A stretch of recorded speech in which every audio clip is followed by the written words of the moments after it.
دنیا میں دو قسم کے لوگ ہیں، ایک اچھے ہیں یا برے ہیں، اور جو شخص جیسا ہوتا ہے اس کا دیکھنے کا نظریہ بھی ویسا ہوتا ہے۔ اگر وہ خود اچھا ہے تو اس کے دیکھنے کا نظریہ بھی اچھا ہوگا، اور اگر اب وہ برا ہے تو اس کے دیکھنے کا نظریہ بھی برا ہوگا۔ اب آپ دیکھیں، میری بات کا موضوع ہے کہ اسلام میں طلاق کیوں ہیں۔ اس کو دو طرح سے لوگ دیکھتے ہیں، ایک اچھائی سے، ایک برائی سے۔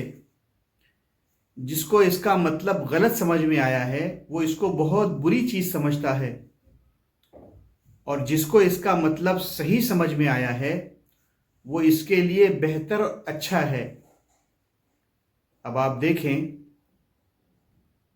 کہ اللہ تبارک و تعالیٰ نے دنیا میں 3 طرح کے نفس بنائے ہیں۔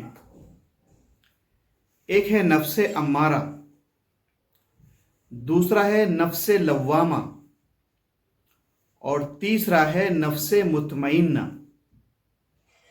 آج ہم نفس امارہ پر بات کرتے ہیں کہ نفس امارہ اس نفس کو کہتے ہیں جو شریر ہو، شرارتی ہو، اور یہ نفس ہر کسی کا ہوتا ہے، مرد کا بھی ہوتا ہے، عورت کا بھی ہوتا ہے۔ بعض مرتبہ 2 لوگوں کا نکاح ہو گیا۔ اب کبھی کبھی ایسے ہوتا ہے کہ مرد شریر ہوتا ہے، عورت شریف ہوتی ہے۔ کبھی کبھی ایسے ہوتا ہے کہ عورت شریر ہوتی ہے، مرد شریف ہوتا ہے۔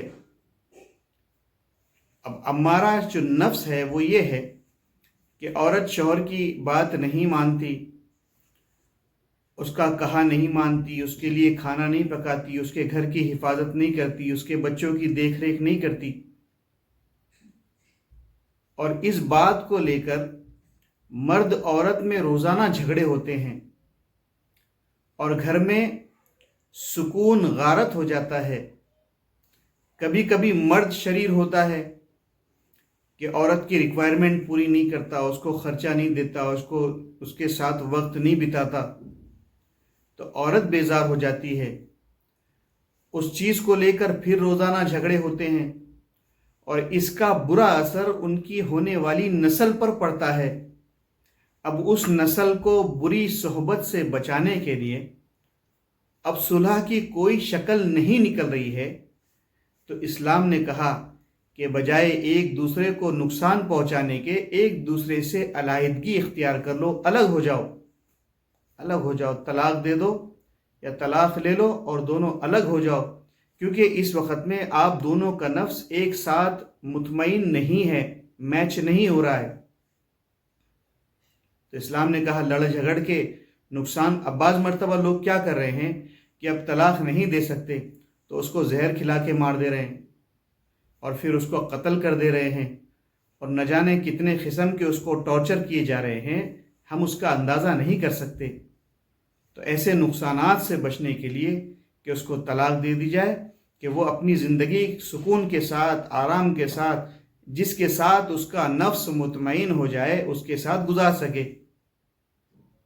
اور کئی مرتبہ ایسا ہوا ہے کہ نکاح ہوا اور طلاق ہو گئی، اور طلاق کے بعد اب دوسرا نکاح جس سے ہوا ہے اس کے ساتھ وہ عورت خوش ہے، اور اس مرد کا دوسرا نکاح جس کے ساتھ ہوا ہے وہ اس عورت کے ساتھ خوش ہے۔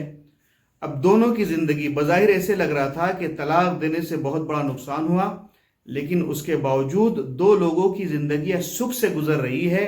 اب ان سے جو نسل پرورش پائے گی وہ بھی عافیت خیر والی نسل پرورش پائے گی۔ اس لیے اس کو برا سوچنے کے بجائے اس کے فوائد کو سوچا جائے کہ اسلام میں جو قانون اللہ نے بنائے ہیں، جس نے ہمارا نفس بنایا، ہم کو سر سے لے کر پیر تک نعمتوں سے نوازا ہے، اس خالق نے ہمارا نفس بنایا ہے، اس نے ہم کو پیدا کیا ہے، وہ ہمارا برا نہیں سوچ سکتا۔ اس لیے اللہ کے احکامات میں بندوں کا ہمیشہ نفع ہوتا ہے، اس لیے اس کو اچھا سوچیں تاکہ اچھی چیز آپ کے ذہن میں آئے۔ اللہ تبارک و تعالی ہم سب کو عمل کرنے کی توفیق عطا فرمائے۔